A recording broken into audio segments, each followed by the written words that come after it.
ইচ্ছা করলে একটা মসজিদ বানাইতে পারতো, ইচ্ছা করলে মাদ্রাসা বানাইতে পারতো, না তা বানাবে না, ও ক্লাব বানাবে। কি বানাবে বলেন? এই লালচন্দ্রপুরের রাস্তা। আরে ইতিপূর্বে আমাদের এই ইউনিয়নে যত প্রভাবশালী চেয়ারম্যান চলে আসছে, আপনারা তো দলের কারণে তাদের গোলামি খাটেন, গোলামি করেন, এইগুলো মানুষের কাতারে পড়ে না। 2024 সালে লালচন্দ্রপুরের এই রাস্তা, এখান দিয়ে কোনো মানুষ হাঁটতে পারে না, অথচ এলাকায় কোনো চেয়ারম্যান ভোট চাইতে আসে, ওকে জুতা পিটা করবেন, আজ জীবনে কোনোদিন ওকে এই রাস্তায় ঢুকতে দিবেন না। এরা মানুষের কাতারে পড়ে না। আর তুমি মুসলমানের বাচ্চা হয়ে, মানুষের বাচ্চা হয়ে তার পক্ষ অবলম্বন করে আমাদের সামনে কথা বলো, তুমি মানুষের বাচ্চা না, জানোয়ারের জন্ম তুমি, ঠিক কিনা বলো? সেই স্বাধীনতার পর থেকে এই পর্যন্ত এই রাস্তায় এরকম থাকার কথা। কেন এই রাস্তায় যারা থাকে এরা মানুষ না? ইচ্ছা করলে এরা রাস্তা করতে পারতো, রক্ষণ করতে পারতো, কালভার্ট করতে পারতো, এলাকার মানুষের জন্য উত্তম একটা মসজিদ হাদিয়া দিতে পারতো। তা করে নাই, তা করে নাই। ও 8 টাকার মাঠে গিয়ে বিদেশির অর্থ গিয়ে এনে স্পেশাল ভাবে ব্যান্ড বাজিয়ে ও কনসার্টের আয়োজন করতে পারে, মাসব্যাপী যাত্রার আয়োজন করতে পারে, মাসব্যাপী সার্কাসের আয়োজন করতে পারে, জনগণের উপকার হয়, দিনের খেদমত হয়, এমন কোনো কাজ করতে পারে না। অসভ্য জানোয়ার ওইটা, মানুষের জন্ম হতে পারে না। প্রিয় ভাইরা আমার, ঠান্ডা মাথায় বুঝবেন, খবরদার, এরা হচ্ছে সীমা লঙ্ঘনকারী। ভালো কাজ করার মতো পাওয়ার, ক্ষমতা, যোগ্যতা আল্লাহ দিয়েছে, কিন্তু এটা ভালো কাজ করার জন্য ব্যয় করে না, খারাপ কাজ করার জন্য ব্যয় করে। আবার এই সমস্ত জালেম তো এখন পালাচ্ছে, এদের জায়গা আবার দখল করার জন্য নব্য কিছু জালেম আছে না নাই? ইতিমধ্যেই এরা চিন্তা করতেছে ক্ষমতায় তো আমরা চলে আসছি, এই অসভ্য জানোয়ারগুলি আবারও ওদের জায়গা দখল করে ওরা কনসার্টের আয়োজন করতেছে, আবার ওরা নাচ গানের আয়োজন করতেছে। শোনো, তোমাদেরকে বলছি, লাফালাফি কইরো না, লাফালাফি কইরো না। তোমাদের ক্ষমতা কি পরিমাণ আছে আমরা দেখেছি। তোমাদের দাদা বাবুরা আমাদের সামনে টিকতে পারে নাই। আমাদের হাতে লাঠি ছিল না, অস্ত্র ছিল না, বিনা লাঠিতে, বিনা অস্ত্রে সংসদ ভবন দখল করেছি, আমরা বঙ্গভবন দখল করেছি। এখন যদি বেশি লাফালাফি করো, ফুটবলের মতো কিক মারবো, কোথায় গিয়ে পড়বা জীবনে কল্পনাও করতে পারবা না।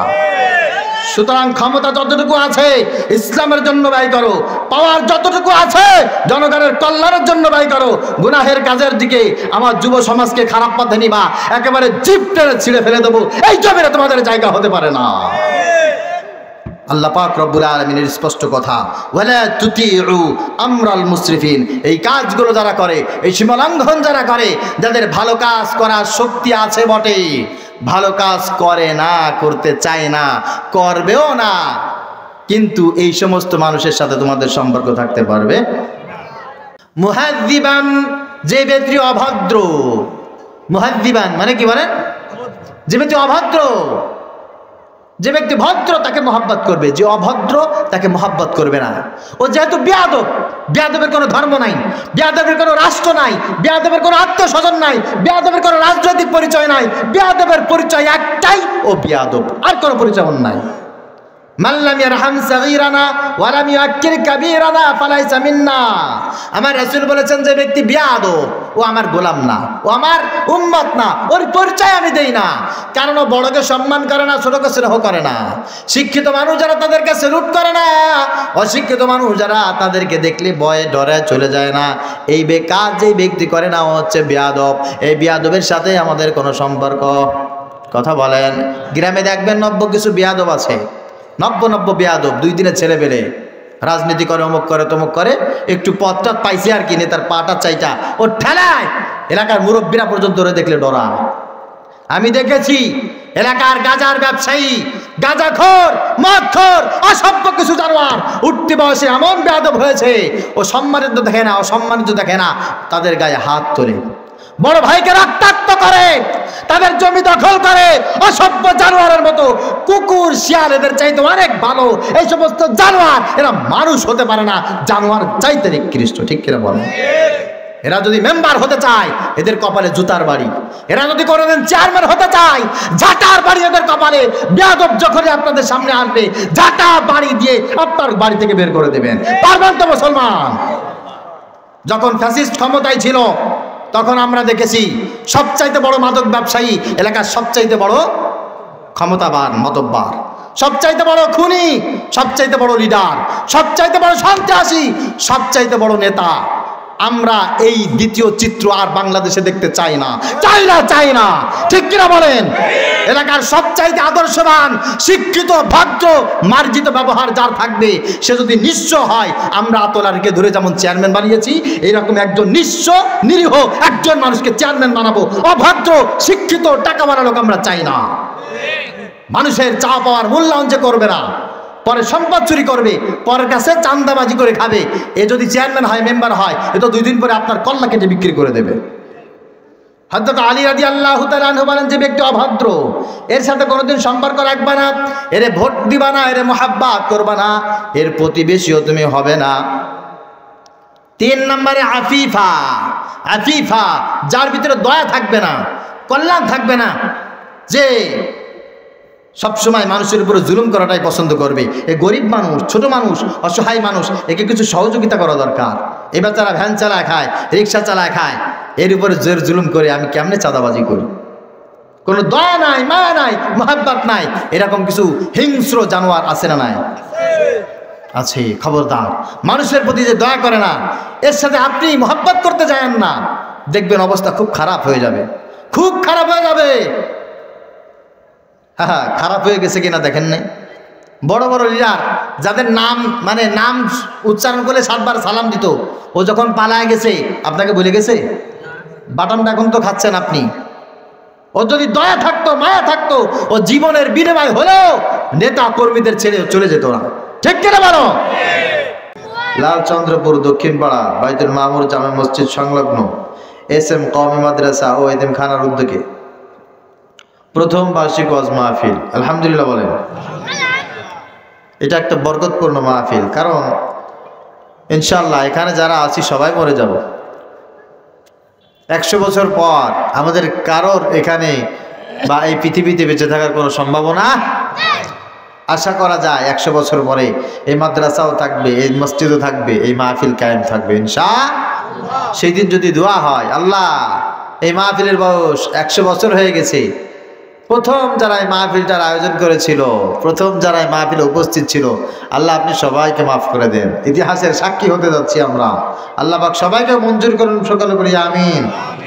আমার আগে কথা বলেছেন খুলনার বিশিষ্ট আলেম দ্বীন জনাব হযরত হাফেজ মাওলানা আল আমিন হুসাইন সাহেব, এবং সুদূর ঢাকা থেকে আগত মালদ্বীপ মসজিদ মাদ্রাসা কমপ্লেক্সের সম্মানিত ইমাম ও খতিব জনাব হাফেজ হযরত মাওলানা আলী হুসাইন সাহেব দামাত বরকাতুহুল আলিয়া।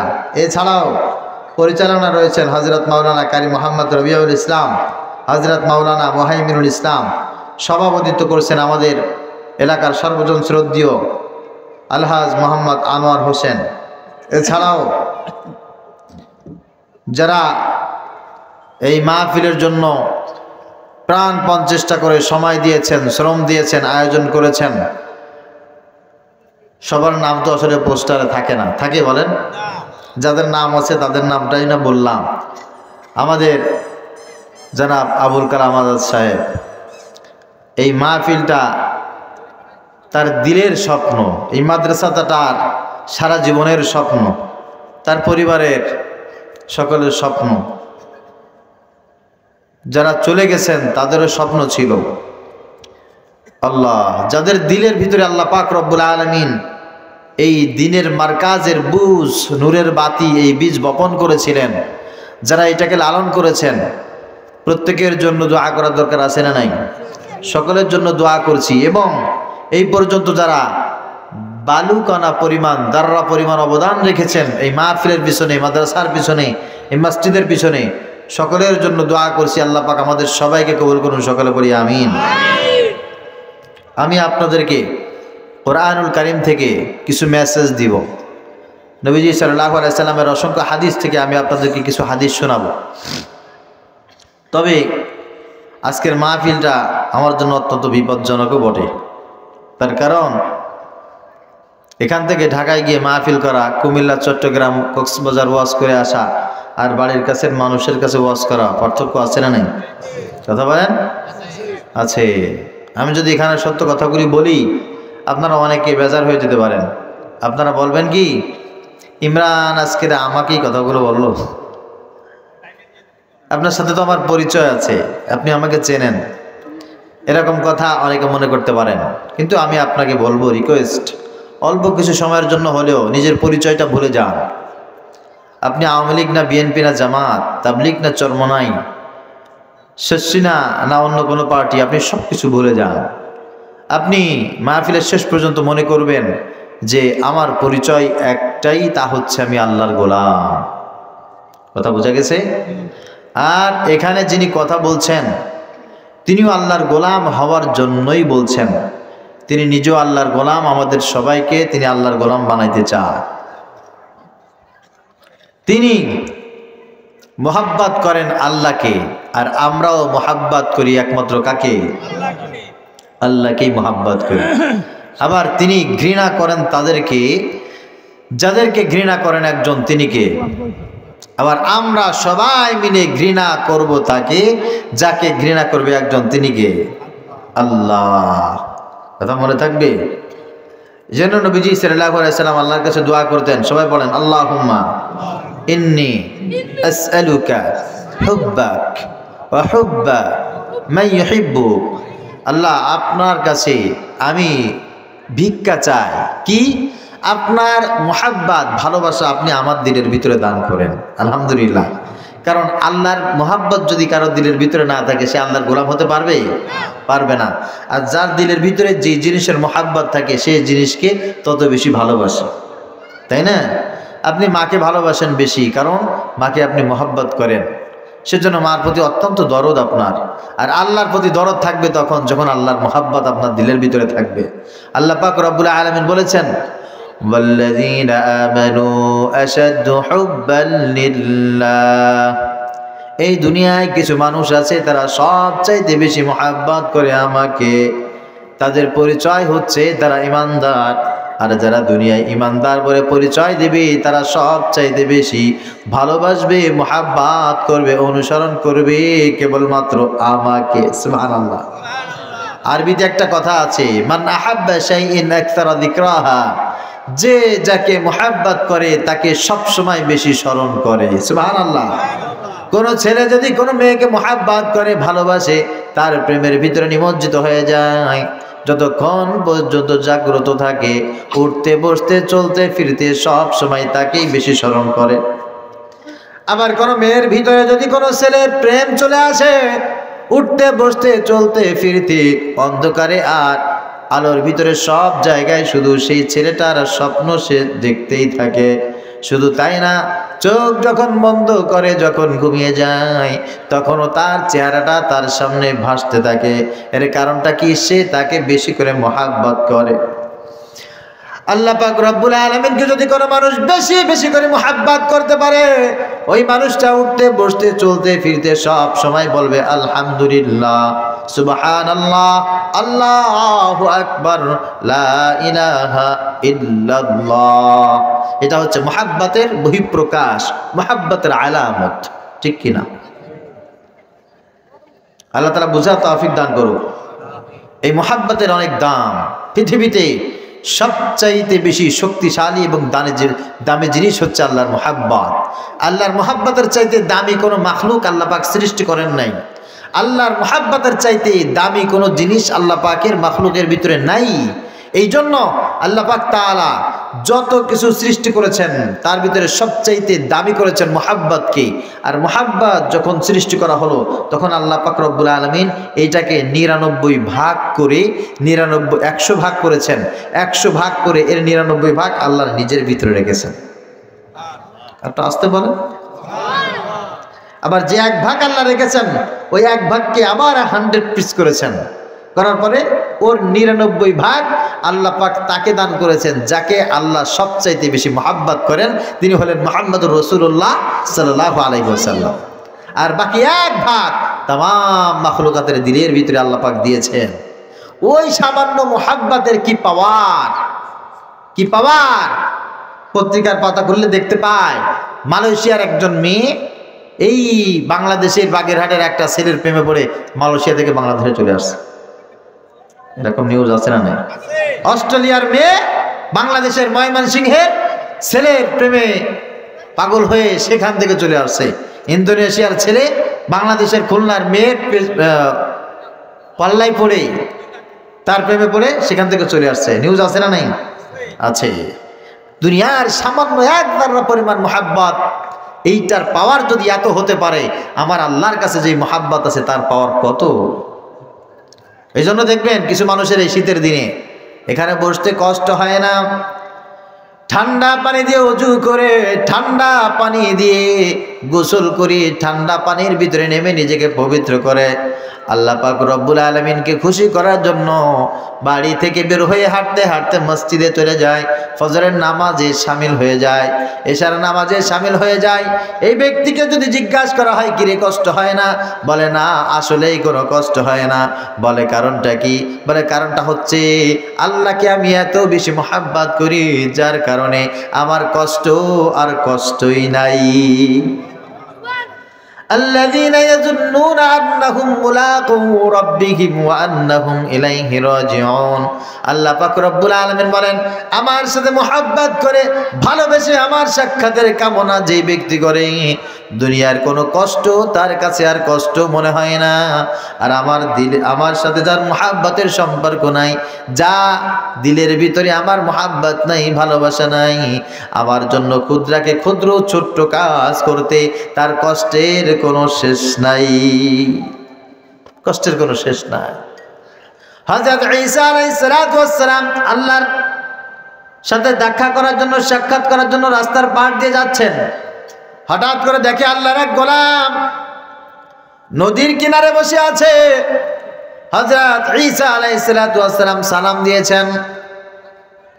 আল্লাহর গোলাম সালামের জবাব দেওয়ার পর বলে আল্লাহর পয়গম্বর কোথায় যাও? বলে আল্লাহর সঙ্গে দেখা করতে যাই। বলে আল্লাহর কাছে একটু দোয়া করো, আল্লাহ পাক রব্বুল আলামিন আমার দিলের ভিতরে যেন তার মোহাব্বত একটু দান করে দেন, দিলের ভিতরে যেন আমার দিলে আল্লাহর মোহাব্বত আল্লাহ দান করে দেন। হযরত ঈসা আলাইহিস সালাতু ওয়াস সালাম আল্লাহর কাছে দোয়া করলেন, আল্লাহ তোমার এই গোলাম কামনা করেছে তুমি তার দিলের ভিতরে তোমার মোহাব্বত দান করে দাও। আল্লাহ পাক রব্বুল আলামিন দোয়াটা মঞ্জুর করলেন। হযরত ঈসা আলাইহিস সালাতু ওয়াস সালাম অনেক দিন পর, 1 থেকে 1.5 মাস পর ঠিক ওই রাস্তা দিয়ে তিনি ফিরে আসছেন। আসার সময় দেখে আল্লাহর গোলাম যেই পোশাকে যে অবস্থায় ওখানে দাঁড়িয়েছিল এখনো পর্যন্ত সে অবস্থায় সেই পোশাকে ওখানে আসমানের দিকে ফিরে তাকিয়ে রয়েছে। হযরত ঈসা আলাইহিস সালাতু ওয়াস সালাম সালাম দিয়েছেন, কিরে আল্লাহর গোলাম আসসালামু আলাইকুম। হযরত ঈসা আলাইহিস সালাতু ওয়াস সালামের সালামের জবাবও তিনি দেন না, ডানেও তাকান না বামেও তাকান না, স্থির হয়ে আকাশের দিকে তাকিয়ে আছে। এবার ঈসা আলাইহিস সালাতু ওয়াস সালামকে বলে, আল্লাহ তোমার এই গোলামের কি হয়েছে যে এখন আমাকে দেখলে চিনতে পারে না, সালাম দিলে আর কথা বলতে পারে না? যে অবস্থায় দেখেছিলাম ওই অবস্থায় এখনো পর্যন্ত আছে, লোকটা জীবিত আছে কেমনে? এভাবে কি সম্ভব? আল্লাহ পাক রব্বুল আলামিন জিবরাইল আলাইহিস সালাতু ওয়াস সালামের মারফত জানিয়ে দিলেন, ওগো ঈসা যেই বান্দার জন্য তুমি দোয়া করেছো আল্লাহ এই বান্দার দিলের ভিতরে আমার মুহাব্বত আমি আল্লাহ তাআলা দান করে দিয়েছি। আমি বিশেষভাবে খাসভাবে স্পেশালভাবে যার দিলের ভিতরে আমি আল্লাহ পাকের মুহাব্বত দান করা হয়েছে ওই ব্যক্তি আমাকে ছাড়া দুনিয়ায় আর কিছু চেনে না, আর কিছু চেনে না। এই জন্য তোমরা তো তোমার নেতা চেনো, নেত্রী চেনো, টাকা পয়সা চেনো, ব্যবসা বাণিজ্য চেনো, মাল পানি চেনো, আর কিছু চেনো না। উলামা ইকরাম আল্লাহর গোলাম যারা তারাও কিন্তু ওগুলো চেনে, কিন্তু ওইদিকে হাত বাড়ায় না, পা বাড়ায় না, নজর দেয় না, দুনিয়ার সব কিছু লাথি মেরে ছিন্ন বিচ্ছিন্ন করে তসমাস করে সব ধূলিসাৎ করে দেয়। কারণ আল্লাহর মুহাব্বত তাদের দিলের ভিতরে এত বেশি, এত বেশি। আল্লাহর মুহাব্বতের কারণে তারা দুনিয়ার যে কোনো স্বার্থ কিন্তু ত্যাগ করতে পারে। মা ত্যাগ করতে পারে, বাবা ত্যাগ করতে পারে, উস্তাদ ত্যাগ করতে পারে, ঘরবাড়ি ত্যাগ করতে পারে, ব্যবসা বাণিজ্য ত্যাগ করতে পারে, লিডার ফিডার নেতা নেত্রী যারা আছে সব কিছু ত্যাগ করতে পারে তারা, যাদের দিলের ভিতরে আল্লাহ পাক রব্বুল আলামিন তার মুহাব্বত দান করেছেন। সুবহানাল্লাহ। কিয়ামতের ময়দানে আল্লাহ ডাক দেবে, আইনাল মুতাহাব্বিনা বিজালালি আলিয়ামা যিল্লুহুম ফি যিল্লি লা যিল্লা ইল্লা যিল্লু। ওরে আমার বান্দা, তোমরা কোথায় যারা একজন আরেকজনকে মুহাব্বত করতে আমার জন্য আমি চেয়েছি, পছন্দ করি, এই কারণেই তোমরা একজন আরেকজনকে মুহাব্বত করো। আলিয়ামা যিল্লুহুম ফি যিল্লি, আজকে আমি আল্লাহ পাক রব্বুল আলামিন তোমাদেরকে আমার এই মুহাব্বতের প্রতিদান হিসাবে হাদিয়া স্বরূপ আমার আরশে আযমের নিচে তোমাদেরকে ছায়া দান করব। সুবহানাল্লাহ। লা যিল্লা ইল্লা যিল্লু। আর আমার আরশে আযমের ছায়া ছাড়া আজকে আর কোন ছায়া মওজুদ আছে? না, নাই, পক্ষান্তরে। কিছু সংখ্যক মানুষের সাথে দুশ্মনী আছে না নাই? আমাদের কিন্তু দুশ্মন আছে, এই জায়গায়ও আছে। এটা নবীজি সাল্লাল্লাহু আলাইহি ওয়াসাল্লামের সময় ছিল। নবীজির সামনে যারা সব সময় বসতো, তেলাওয়াত করতো, নামাজ পড়তো নবীজির পিছনে, এরা সবাই রাসূলকে পছন্দ করত। কোরআনের অসংখ্য আয়াত সাক্ষী। وَإِذَا تُتْلَى عَلَيْهِمْ آيَاتُنَا بَيِّنَاتٍ تَعْرِفُ فِي وُجُوهِ الَّذِينَ كَفَرُوا الْمُنكَرَ। হে নবী, যখন আমার কালাম সমূহ আপনার উম্মতের সামনে আপনি তেলাওয়াত করেন, দেখবেন কিছু সংখ্যক মানুষ তাদের আতে ঘা লাগে। কি লাগে বলেন? আতে ঘা লাগে। আপনি তাদের চেহারার দিকে তাকায় দেখবেন, তারিফু ফি ওয়ুজুহিল্লাযিনা কাফারুল মুনকার, তাদের চেহারাটা কুঁচকে গেছে, কপাল গুছিয়ে গেছে, তাদের চোখ ছনা বড়া হয়ে গেছে, তারা এদিকে তাকায় ওদিকে তাকায়। নাযারা বা'দুহুম ইলা বা'দ হাল ইয়ারাকুম মিন আহাদিন সুম্মা সারাফু। আল্লাহ বলেন, দেখবেন তারা একজন আরেকজনের দিকে তাকায় আর আপনার দিকে বড় বড় করে তাকায়, আর ওখান থেকে আসতে উঠে তারা ভাগতে থাকে। বলে, কারণটা কি? এই মুহূর্তে যেই কথাগুলো আপনি বলেছেন আমার কথাই বলেছেন, কিন্তু তাদের ভালো লাগে নাই। ওই সমস্ত লোকের সাথে আপনার মুহাব্বত নাই, ভালোবাসা নাই। তো এই যে মুহাব্বত নাই, ভালোবাসা নাই, এটাও কার জন্য? আমাদের যদি কোনো শত্রু থাকে, আমরা যদি কারোর বিরুদ্ধাচারণ করি, এটা কার জন্য মুসলমান বলতে হবে? আপনার কিছু সুশীল আছে, তারা বলবে, হ্যাঁ হুজুরদের আবার শত্রু থাকবে নাকি? উনি মসজিদের ইমাম, উনি মাদ্রাসার মুহতামিম, উনি আবার মিষ্টি মিষ্টি কথা বলবে, ওনার আবার এই সমস্ত বলার দরকার কি? না, উনি লোকটা ভালো না, ভালো হলে এইভাবে বলতে পারতো না। এরকম অসভ্য কিছু আছে না নাই? মনে রাখতে হবে, আমার রাসূল বলেছেন, তোমার শত্রুও থাকবে, তোমার মিত্র থাকবে, তবে মুহাব্বতের মানুষগুলো থাকবে একমাত্র আল্লাহর জন্যই মুহাব্বত। যাদের সাথে শত্রুতা থাকবে, শত্রুতার কারণে থাকবে আমার আল্লাহ। যারা আল্লাহকে মুহাব্বত করে না, আল্লাহর দ্বীনকে পছন্দ করে না, তাদেরকে আমি পছন্দ করতে পারি? এজন্য আল্লাহর কাছে দোয়া করছি, আল্লাহ পাক রব্বুল আলামিন আমাদের সকলের মুহাব্বতটাকে, রাগ ক্ষোভ ঘৃণাকে আল্লাহর জন্য কবুল করুন। সকলে বলি আল্লাহুম্মা আমিন। প্রিয় ভাইরা আমার আলোচনার আজকের বিষয়টা একেবারে সংক্ষিপ্তভাবে আমি সেখানেই চলে যাচ্ছি। আল্লাহ পাক রব্বুল আলামিন আমাদেরকে দুনিয়ায় প্রেরণ করেছেন, একটা উদ্দেশ্য আছে না নাই? সেই উদ্দেশ্যটা হচ্ছেই আমরা দুনিয়ায় এসে যেন আল্লাহকে ভুলে না যায়। ঠিক কিনা? একেবারে সংক্ষিপ্তভাবে খেয়াল করে বুঝতে হবে। আল্লাহ তাআলা যখন আমাদেরকে পৃথিবীতে পাঠানোর জন্য তিনি এরাদা করলেন, সব মাখলুকের রূহগুলো, সব মানুষের রূহগুলো আল্লাহ পাক রব্বুল আলামিন এক জায়গায় করেছেন। ওই রূহের ভিতরে আমার রূহ ছিল, আপনাদের রূহ ছিল। আদম আলাইহিস সালাতু ওয়াস সালাম শুরু করে কিয়ামত পর্যন্ত যত মানুষ আসবে, সব মানুষের রূহগুলি এক জায়গায় ছিল। এবার আল্লাহ পাক রব্বুল আলামিন সকল রূহকে একত্রিত করে তিনি জিজ্ঞাসা করলেন, আলাস্তু বিরাব্বিকুম, হে সকল রূহ, আমি তোমাদেরকে বলছি, আমি কি তোমাদের রব নই? সব রূহ একত্রে চিৎকার করে বলেছিল, ক্বালু বালা, হোয়াই নট, কেন নয়? আল্লাহ, অবশ্যই অবশ্যই তুমি আমাদের প্রভু। সুবহানাল্লাহ। আল্লাহ পাক রব্বুল আলামিন বললেন এটা যদি স্বীকার করে থাকো قل اهبطوا منها جميعا فإما يأتينكم مني هدى فمن تبع هدايا فلا خوف عليهم ولا هم يحزنون বান্দা আমি আল্লাহ তাআলা তোমাকে এখান থেকে প্রেরণ করব পৃথিবীতে যাওয়ার পর আমি আল্লাহ তাআলা দেখতে চাই এই কথাটা তোমাদের কার কার মনে থাকবে, কে কে মনে রেখে কথাগুলো আমল করতে পারবে। এই অবস্থায় তোমার মওত হয়ে যাবে, আমি আল্লাহ তাআলা এটা পরীক্ষা নিতে চাই। দুনিয়ায় আল্লাহ তাআলা প্রেরণ করলেন। আমি যখন ছোট ছিলাম তখন আমাকে আমার আল্লাহ তাআলা খাইয়েছেন, তিনি আমাকে পান করিয়েছেন, তিনি আমাকে শ্বাস প্রশ্বাস নেওয়ার মতো সুযোগ দিয়েছেন, চোখে দেখার জন্য আল্লাহ পাক আলো দিয়েছেন, কানে শোনার জন্য তিনি শ্রবণ শক্তি দিয়েছেন। যখন আমার মা বুঝতো না আমি ভবিষ্যতে কথা বলতে পারবো কি পারবো না, আমার বাবা এটাও বুঝতো না আমি ভবিষ্যতে চোখে দেখতে পারবো, কানে শুনতে পারবো, কথা বলতে পারবো, মাকে মা বলে ডাকতে পারবো, বাবাকে বাবা বলে ডাকতে পারবো। এটা আমার মা আমাকে জন্ম দিয়েছেন, তারপরও তিনি 100% শিওর না, বাবাও শিওর না আমি যদি বলে কথা বলতে পারবো এটা তারা ভাবতেও পারে নাই, আমি যে শিক্ষিত হতে পারবো ভাবতেও পারে নাই। যদিও তারা আমার মা, তারা আমার বাবা, তারাও এই বিষয়ে নিশ্চিত ছিল না। ওই সময় আল্লাহ পাক রব্বুল আলামিন বলেন আল্লাহু আখরাজাকুম মিন বুতুনি উম্মাহাতিকুম লা তা'লামুনা শাইআ ওয়া জা'আলা লাকুমুস সাম'a ওয়াল আবসারা ওয়াল আফইদা লা'আল্লাকুম তাশকুরুন। আলহামদুলিল্লাহ বলেন। আল্লাহ বলেন বান্দা ছোট্টবেলা আমি আল্লাহ পাক রব্বুল আলামিন তোমাকে মাতৃগর্ভ থেকে পৃথিবীতে প্রেরণ করেছি।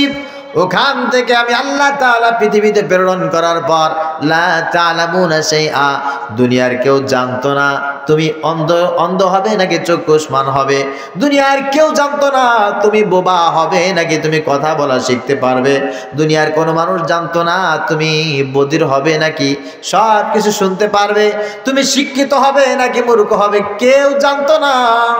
এমনকি লা তা'লামুনা শাইআ ওদের অন্তর্ভুক্ত তুমিও ছিলে, তুমিও কিন্তু জানতে না।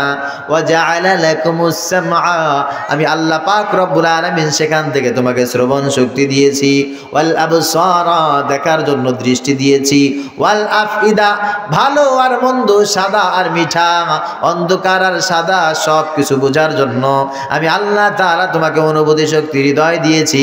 লাআল্লাকুম তাশকুরুন দিয়েছি এই কারণে দুনিয়ায় শুকরগুজার হবে, কৃতজ্ঞতা স্বীকার করবে কেবলমাত্র শুধুমাত্র একজনের, তার নাম কি? এই জন্য সব কিছু যেন আমরা ভুলে না যাই, সব কিছু যেন আমার মনে থাকে। দুনিয়ায় বসে সব সময় সর্বাবস্থায় একটা জিনিস আমার মাথার ভিতরে থাকবে, আমার রব হচ্ছেন আল্লাহ, আমার দিন হচ্ছে ইসলাম, আমার আদর্শ হচ্ছে মুহাম্মদুর রাসূলুল্লাহ সাল্লাল্লাহু আলাইহি ওয়াসাল্লাম। এবার দুনিয়ায় আসার পর আল্লাহ পাক আমাদেরকে একটা রোল মডেল দিলেন, বান্দা দুনিয়ায় তো চলে আসছো, এখন আর আমার সঙ্গে কথা হবে না, আমার ফেরেশতার সঙ্গে কথা হবে না, আমার রাসূলকে কেউ পেয়েছে আবার কেউ পায় নাই, আমার রাসূলের সঙ্গেও তোমাদের কথা হবে না। তবে তোমাদের সামনে আমার একটা কালাম আছে, তোমাদেরকে বলছি, মা আতাকুমুর রাসূলু ফাখুযু ওয়া মা নাহাকুম আনহু ফান্তাহু।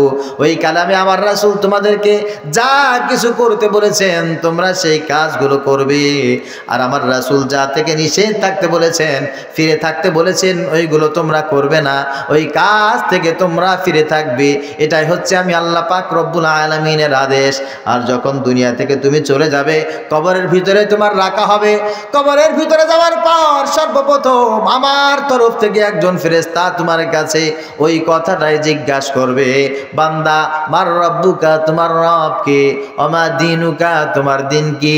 ওমান নাবিয়ুকা মান হাযার রাজুল, তোমার নবীকে, এই যে ব্যক্তি, এই ব্যক্তিকে কি তুমি চেনো?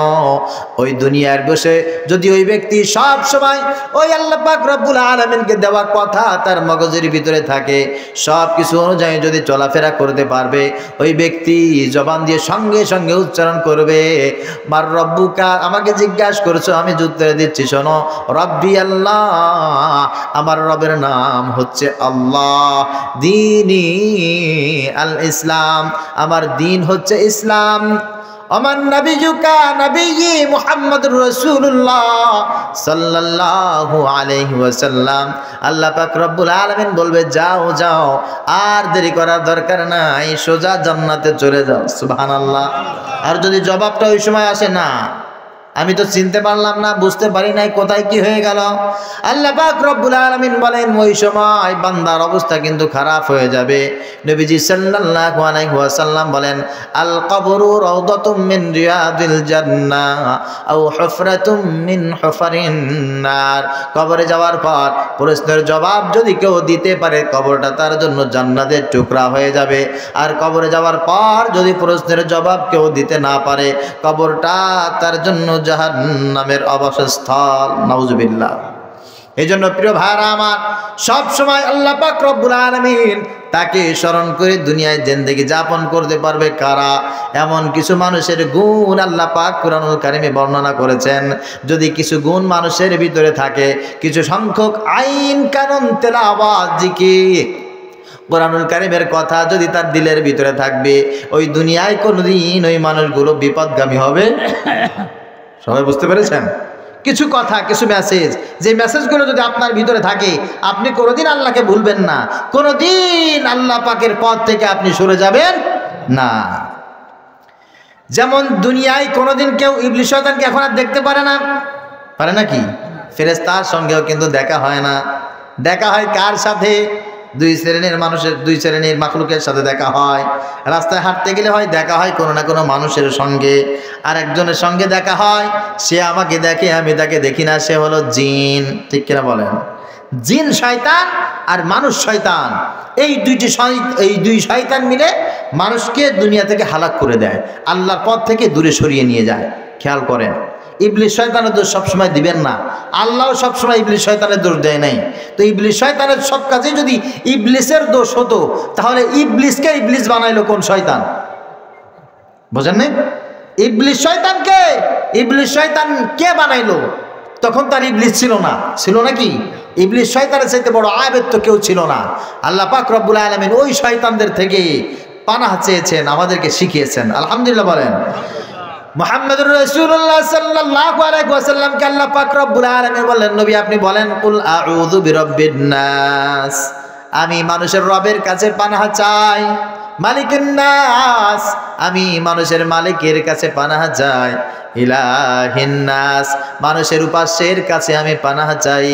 মিন শাররিল ওয়াসওয়াসিল খান্নাস, যে মানুষের দিলের ভিতরে ওয়াসওয়াসা দেয়, ওই সমস্ত খান্নাস যারা আছে, অসভ্য যারা আছে, বিপদগামী যারা আছে, ফ্যাসিড যারা আছে, জালেম যারা আছে, জালেমদের দোসর যারা আছে, মানুষকে গোমরাহ করে যারা, মিন শাররিল ওয়াসওয়াসিল খান্নাস, ওই সমস্ত জালেম সম্প্রদায়, তাদের থেকে আল্লাহ আমি তোমার কাছে পানাহ চাই। আল্লাযী ইউওয়াসবিসু ফি সুদুরিন নাস, আর এই শয়তান জালেমদের কাজ হচ্ছে মানুষের দিলের ভিতরে আঘাত দেওয়া, দিলের ভিতরে নতুন নতুন ফন্দি তৈরি করা। মিনাল জিন্নাতি ওয়ান নাস, আল্লাহ পাক রব্বুল আলামিন বলেন এই শয়তানগুলো, এই ধোঁকাবাজগুলো, এই শত্রুগুলো জিনদের ভিতরেও আছে, মানুষদের ভিতরে আছে। ইবলিস শয়তানের সব দোষ দিয়া লাভ নাই। এইখানে আমাদের জাহিদ চেয়ারম্যানকে হত্যা করেছিল কে? ইবলিস শয়তান। কথা বলেন। আমাদের ইউনিয়নের সোনার ছেলে, আমাদের গর্বিত চেয়ারম্যান, হৃদয়ের মানুষ, ভালোবাসার মানুষ, আতাহার আলী শেখ আতর আলী চেয়ারম্যানকে হত্যা করেছিল কে? ইবলিস শয়তান। মোংলার তার চেয়ারম্যানকে হত্যা করেছিল কে? ইবলিস শয়তান। নন্দনপুরের হারুনকে, খুলনার মঞ্জুরুল ইমামকে, লেলিনকে, বাগেরহাটের কালা বড়ালকে হত্যা করেছিল কারা? ইবলিস শয়তান। আইসা হ্যাঁ, তোমাদের মতো মানুষ যারা, তারা। ঠিক করে বলো। এই সমস্ত মানুষ যারা ইবলিস থেকে খিলাফত পেয়েছে, ইবলিসের আর দরকার হয় নাই, মিন শাররিল ওয়াসওয়াসিল খান্নাস, ইবলিস থেকে খিলাফত নিয়েছে, আল্লাযী ইউওয়াসওয়িসু ফি সুদুরিন নাস, নিয়ে তারা মানুষের দিলের ভিতরে কুমন্ত্রণা সকালে দুপুরে রাত্রে সন্ধ্যায় সব সময়ের জন্য মানুষকে কুচ্ছা রটনা করে ধ্বংস করে দিচ্ছে। এই মানুষগুলো এখনো জমিনে আছে না নাই? কথা বলেন, আছে। এই মানুষগুলো থেকে আল্লাহ পাক রব্বুল আলামিন আমাদেরকে পানাহ চাইতে বলেছেন। হে বান্দা, ওই মানুষ থেকে পানাহ চাও। ওই মানুষগুলোর পাল্লায় যদি পড়ো সবকিছু বরবাদ হয়ে যাবে। নামাজ কিছু কাজে আসবে না, রোজা কোনো কাজে আসবে না, টুপি দাড়ি পাগড়ি কিচ্ছু কোনো কাজে আসবে মনে থাকবে তো? এর জন্য আলোচনার বিষয় হচ্ছে কিছু সংখ্যক মানুষকে আপনার কাট করতে হবে। যেই সকল মানুষের সঙ্গে অনুসরণ করা যাবে না, যেই মানুষগুলোকে ইতাআত করা যাবে না, আনুগত্য করা যাবে না, মুহাব্বত করা যাবে না। আপনি যদি ইমানদার হন, মুসলমানও যদি হন, আলেমও যদি হন, খতিবও যদি হন, আর ওই সমস্ত মানুষদেরকে যদি আপনি অনুসরণ করেন, দিনের পথে কোনোদিন আপনি টিকে থাকতেই পারবেন না।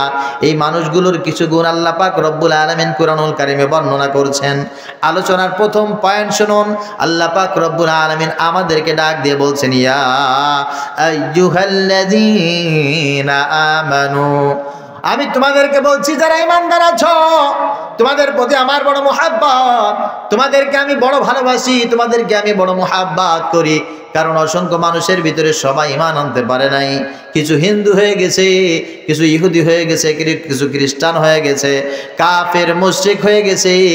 একমাত্র শুধুমাত্র কেবলমাত্র তোমরা দুনিয়ায় কিছু মানুষ আছো যারা আমাকে মানো, আমার রাসূলকে মানো, দিনকে মানো, আখিরাতকে মানো, তোমরা ঈমানদার আছো। তোমাদেরকে আমি বলছি তোমরা খুব সাবধান হয়ে যাও। আতিউল্লাহ, আল্লাহ পাক রব্বুল আলামিনের আনুগত্য করো, ওয়া আতিউর রাসূল, আর তোমরা আমার রাসূলের আনুগত্য করো। তাহলে আনুগত্য করতে হবে একমাত্র কার? কথা শুনবো কেবলমাত্র কার? ওয়া আতিউর রাসূল, কথা শুনবো রাসূলের। ঠিক কিনা বলেন? ওয়া উলিল আমরি মিনকুম, আর কথা শুনবো ওই ব্যক্তির যে ব্যক্তি আমার রাসূলের কথা শোনে, আমার আল্লাহর কথা শোনে, ওই ব্যক্তির কথা শুনবো, আল্লাহর কথা শুনবো, রাসূলের কথা শুনবো। আর আল্লাহকে আর রাসূলকে যেই ব্যক্তি মানে, আল্লাহ আর আল্লাহর রাসূলের কথা যেই ব্যক্তি শোনে, তার কথা শুনবো। এই ছাড়া জমিনে আর যত নেতা কেতা আসুক, সে যেই হোক না কেন, তার কথা আনুগত্য করা যাবে। মনে থাকবে মুসলমান? কথাটা কার বলেন? সবাই বলেন, আরেকবার বলেন।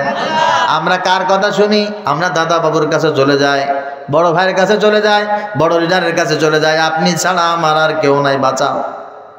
আল্লাহ বলছেন না, বিপদে মুসিবতে যেখানে যে অবস্থায় থাকো আল্লাহর কাছে ফিরে আসো। একজন সাহাবী তো হাঁটতে হাঁটতে পায়ের জুতা ছিঁড়ে গেছে। নবীজি সাল্লাল্লাহু আলাইহি ওয়াসাল্লামের কাছে বললেন, ইয়া রাসূলুল্লাহ, ইয়া হাবিবাল্লাহ, চলতি পথে আমার ছোট্ট একটা মুসিবত হয়েছে, আমার এখন জুতা ছিঁড়ে গেছে, আমি এটা কার কাছে চাইবো? আল্লাহ রাসূল সাল্লাল্লাহু আলাইহি ওয়াসাল্লাম বলেন, ওয়া ইযা সাআলতা ফাসআলিল্লাহ, যখন ছোট থেকে ছোট, ক্ষুদ্র থেকে ক্ষুদ্র কোনো জিনিস তোমার চাইতে মনে চাইবে, দুনিয়ার কোনো মাখলুকের কাছে নয়, তখন ওই একজনের কাছে চাইবে, তিনি কে? ওয়া ইযা ইসতাআনতা ফাসতাইন বিল্লাহ, ছোট হোক বা বড় হোক, বিপদ যাই আসুক না কেন, সাহায্য একমাত্র শুধুমাত্র কেবলমাত্র আল্লাহর কাছেই তুমি চাইবে। আর ওই ব্যক্তির শরণাপন্ন হবে, ওই ব্যক্তিকে মুহাব্বত করবে, ভালোবাসবে। যেই ব্যক্তি সব সময় আল্লাহর কাছেই চায়, আল্লাহর সাহায্য কামনা করে, আমার রাসূলের মুহাব্বত করে, রাসূলের আনুগত্য করে, ওই যেই ব্যক্তির ভিতরে এই গুণ আছে, ওই ব্যক্তির কাছে যাবে দোয়া চাওয়ার জন্য। এই ছাড়া দুনিয়ার কোনো মানুষের কাছে তুমি যাবে না। যদি যাও, যেতে পারো, তবে মনে রেখো ওই মানুষটা তোমাকে আল্লাহর পথ থেকে দূরে সরায়া, নাস্তিক বানায়া, মুরতাদ বানায়া, জালেম বানায়া, তারপরে তোমাকে কবরে পৌঁছে দেবে। এই জন্য প্রিয় ভাইয়েরা, আমার সিদ্ধান্ত নিতে হবে, আমি একমাত্র কথা শুনবো কার? কথা বলো কার? আল্লাহর কথা শুনবো, আমার রাসূলের কথা শুনবো, আর ওই ব্যক্তির কথা শুনবো যে আমার আল্লাহর কথা শুনে, আমার রাসূলের কথা শুনে। 2 নম্বরে আল্লাহ পাক রব্বুল আলামিন বলেন ওয়ালা তুতিউ আমরাল মুসরিফিন الذين يفسدون في الأرض ولا يصلحون আল্লাহ তাআলা বলেন ওই সমস্ত মানুষের কথা কোনোদিন শুনবে না, ওই সমস্ত মানুষের আনুগত্য কোনোদিন করবে না। আমরাল মুসরিফিন, যারা এই জমিনের ভিতরে সীমা লঙ্ঘন করে। কি করে বলেন? কথাটা কার? যদি খারাপ লাগে বাড়ি গিয়ে মনে করবেন এটা হুজুর কি বলল, আল্লাহর কালামে কি এটা আছে নাকি? আল্লাহর কালাম খুলে খুলে তুমি দেখবা, যদি তুমি কথাগুলো পেয়ে যাও মনে করবা আল্লাহ পাক রব্বুল আলামিন তোমার সৌভাগ্য তোমাকে দান করেছেন। যারা সীমা লঙ্ঘন করে, আমরাল মুসরিফিন, মুফাসসিরিনে কিরামদের মতে সীমা লঙ্ঘনকারী দুই প্রকার। এক প্রকার হচ্ছে যারা তার ব্যক্তিগত জীবনে আল্লাহ পাক রব্বুল আলামিনকে মানে না, এরা হচ্ছে এক ধরনের সীমা লঙ্ঘনকারী। যেমন ব্যক্তিটির নামাজ পড়াও দরকার ছিল, নামাজ আদায় করে না, রোজা রাখার দরকার ছিল, রোজা রাখে না, পর্দা করার দরকার ছিল, পর্দা করে না, হারাম থেকে বেঁচে থাকার দরকার ছিল, সে হারাম থেকে বাঁচে না। এরা হচ্ছে ব্যক্তিগতভাবে সীমা লঙ্ঘনকারী। আবার কিছু মানুষ এমন আছে আল্লাহ পাক রব্বুল আলামিন তাদেরকে একটু পাওয়ার দিয়েছেন, সম্পদ দিয়েছেন, ইলম দিয়েছেন, ক্ষমতা দিয়েছেন, ইচ্ছা করলে এলাকার মানুষকে তারা ভালো বানাইতে পারে, সে কাজটা ওরা করবে না। ইচ্ছা করলে একটা মসজিদ বানাইতে পারতো, ইচ্ছা করলে মাদ্রাসা বানাইতে পারতো, না তা বানাবে না, ও ক্লাব বানাবে। কি বানাবে বলেন? এই লালচন্দ্রপুরের রাস্তা। আরে ইতিপূর্বে আমাদের এই ইউনিয়নে যত প্রভাবশালী চেয়ারম্যান চলে আসছে, আপনারা তো দলের কারণে তাদের গোলামি খাটেন, গোলামি করেন, এইগুলো মানুষের কাতারে পড়ে না। 2024 সালে লালচন্দ্রপুরের এই রাস্তা, এখান দিয়ে কোনো মানুষ হাঁটতে পারে না, অথচ এলাকায় কোনো চেয়ারম্যান ভোট চাইতে আসে, ওকে জুতা পিটা করবেন, আর জীবনে কোনোদিন ওকে এই রাস্তায় ঢুকতে দিবেন না। এরা মানুষের কাতারে পড়ে না। আর তুমি মুসলমানের বাচ্চা হয়ে, মানুষের বাচ্চা হয়ে তার পক্ষ অবলম্বন করে আমাদের সামনে কথা বলো, তুমি মানুষের বাচ্চা না, জানোয়ারের জন্ম। তুমি ঠিক কিনা বলো? সেই স্বাধীনতার পর থেকে এই পর্যন্ত এই রাস্তায় এরকম থাকার কথা কেন? এই রাস্তায় যারা থাকে এরা মানুষ না? ইচ্ছা করলে এরা রাস্তা করতে পারতো, রক্ষা করতে পারতো, কালভার্ট করতে পারতো, এলাকার মানুষের জন্য উত্তম একটা মসজিদ হাদিয়া দিতে পারতো। তা করে নাই, তা করে নাই। ও 8 টাকার মাঠে গিয়ে বিদেশির অর্থ গিয়ে এনে স্পেশাল ভাবে ব্যান্ড বাজিয়ে ও কনসার্টের আয়োজন করতে পারে, মাসব্যাপী যাত্রার আয়োজন করতে পারে, মাসব্যাপী সার্কাসের আয়োজন করতে পারে, জনগণের উপকার হয়, দিনের খেদমত হয়, এমন কোনো কাজ করতে পারে না। অসভ্য জানোয়ার ওইটা, মানুষের জন্ম হতে পারে না। ভাইরা আমার, ঠান্ডা মাথায় বুঝবেন, খবরদার, এরা হচ্ছে সীমা লঙ্ঘনকারী। ভালো কাজ করার মতো পাওয়ার, ক্ষমতা, যোগ্যতা আল্লাহ দিয়েছে, কিন্তু এটা ভালো কাজ করার জন্য ব্যয় করে না, খারাপ কাজ করার জন্য ব্যয় করে। আবার এই সমস্ত জালেম তো এখন পালাচ্ছে, এদের জায়গা আবার দখল করার জন্য নব্য কিছু জালেম আছে না নাই? ইতিমধ্যেই এরা চিন্তা করতেছে ক্ষমতায় তো আমরা চলে আসছি, এই অসভ্য জানোয়ারগুলি আবারও ওদের জায়গা দখল করে ওরা কনসার্টের আয়োজন করতেছে, আবার ওরা নাচ গানের আয়োজন করতেছে। শোনো, তোমাদেরকে বলছি, লাফালাফি কইরো না, লাফালাফি কইরো না। তোমাদের ক্ষমতা কি পরিমাণ আছে আমরা দেখেছি। তোমাদের দাদা বাবুরা আমাদের সামনে টিকতে পারে নাই, আমাদের হাতে লাঠি ছিল না, অস্ত্র ছিল না, বিনা লাঠিতে বিনা অস্ত্রে সংসদ ভবন দখল করেছি, আমরা বঙ্গভবন দখল করেছি। এখন যদি বেশি লাফালাফি করো, ফুটবলের মতো কিক মারবো, কোথায় গিয়ে পড়বা জীবনে কল্পনাও করতে পারবা না। সুতরাং ক্ষমতা যতটুকু আছে ইসলামের জন্য ব্যয় করো, পাওয়ার যতটুকু আছে জনগণের কল্যাণের জন্য ব্যয় করো। গুনাহের কাজের দিকে আমার যুব সমাজকে খারাপ পথে নিবা, একেবারে জিপ টেনে ছিঁড়ে ফেলে দেবো, এই জমিনে তোমাদের জায়গা হতে পারে না। আল্লাহ পাক রব্বুল আলামিনের স্পষ্ট কথা, ওয়ালা তুতিউ আমরাল মুসরিফিন। এই কাজগুলো যারা করে, এই সীমালঙ্ঘন যারা করে, যাদের ভালো কাজ করার শক্তি আছে বটে, ভালো কাজ করে না, করতে চায় না, করবেও না, কিন্তু এই সমস্ত মানুষের সাথে তোমাদের সম্পর্ক থাকতে পারবে? রাগ করতেছেন মনে হয়? রাগ করলেও করার কিছু নেই, রাগ করলেও করার কিছু নেই। এই জন্য আমি আমার মতো করে বলি, আল্লাহ পাক রব্বুল আলামিন বলছেন ওয়ালা তুতিউ আমরাল মুসরিফিন, যারা সীমা লঙ্ঘনকারী এদেরকে অনুসরণ করা যাবে না, সে তোমার আব্বাও যদি হয়। আল্লাযীনা ইউফসিদুনা ফিল আরদ, এদের কাজ হচ্ছে এদেরকে যত বুঝাও, এদেরকে যত মহাব্বত করো, ডেকে ডেকে যত সামনে আগাও। এরা যদি মাহফিলের সভাপতিও হয়, এরা যদি তোমার সামনে টুপি মাথায় দিয়ে পাগড়ি দিয়ে যদিও বসে থাকে, আল্লাযীনা ইউফসিদুনা ফিল আরদ, এদের কাজ হচ্ছে জমিনের ভিতরে সব সময় ফাসাদ তৈরি করা। কি তৈরি করা বলেন? এরা যদি ক্ষমতায় আসে, এরা যদি মেম্বার হয়, এরা যদি চেয়ারম্যান হয়, জীবনে কোনোদিন মাদ্রাসার কল্যাণ করবে না, মসজিদের কল্যাণ করবে না। সব সময়ের জন্য এরা ওদের কাজটাই টার্গেট বানিয়ে করবে। ওয়ালা ইউসলিহুন, ভালো কোনো কাজ এদের দ্বারা আশা করা যায়। এই জন্য সিদ্ধান্ত নিতে হবে। কি সিদ্ধান্ত নেবেন?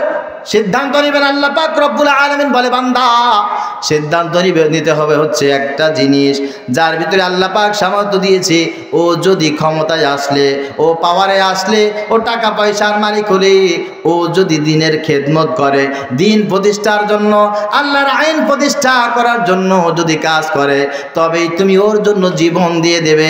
আর যদি মনে করো না, ও এখনো পর্যন্ত যদি ক্ষমতায় আসে, ওর স্বামীর আদর্শ বাস্তবায়নের কথা বলবে, ওর বাপের আদর্শ বাস্তবায়নের কথা বলবে, আমি আল্লাহর আইন বাস্তবায়নের কথা বলবে না, আল্লাহর রাসূল সাল্লাল্লাহু আলাইহি ওয়াসাল্লামের আইন বাস্তবায়নের জন্য কথা বলবে না। তোর স্বামীর আদর্শ ডাস্টবিনে ফেলায় দাও, তোমার বাবার আদর্শ ডাস্টবিনে ফেলায় দাও। আমাদের তোমাদের আদর্শ দরকার নাই, আমাদের দরকার হচ্ছে মদিনার আদর্শ। যে ব্যক্তি মদিনার আদর্শ পছন্দ করবে, আমরা তার। আল্লাহু আকবার। আল্লাহ পাক রব্বুল আলামিন বলেন এই জন্য তোমাদের কাজ হচ্ছে, যদি ঈমান নিয়ে বাঁচতে চাও, ঈমান নিয়ে কবরে যেতে চাও, ওয়ালা তুতিউ আমরাল মুসরিফিন, যারা আছে জমিনে সীমা লঙ্ঘনকারী এদের অনুগত করবে না। আল্লাযীনা ইউফসিদুনা ফিল আরদ, যারা জমিনে ফাসাদ তৈরি করে, ওয়ালা ইউসলিহুন, এই জমিনে কোনোদিন তারা কল্যাণকর কোনো জিনিস করে নাই, ভবিষ্যতে করবে। আবার এদের কিছু স্লোগান আছে। কি স্লোগান বলেন তো? এদেরকে যখন বলা হয় ওয়াইদা কিলা লাহুম লা তুফসিদু ফিল আরদ, কিরে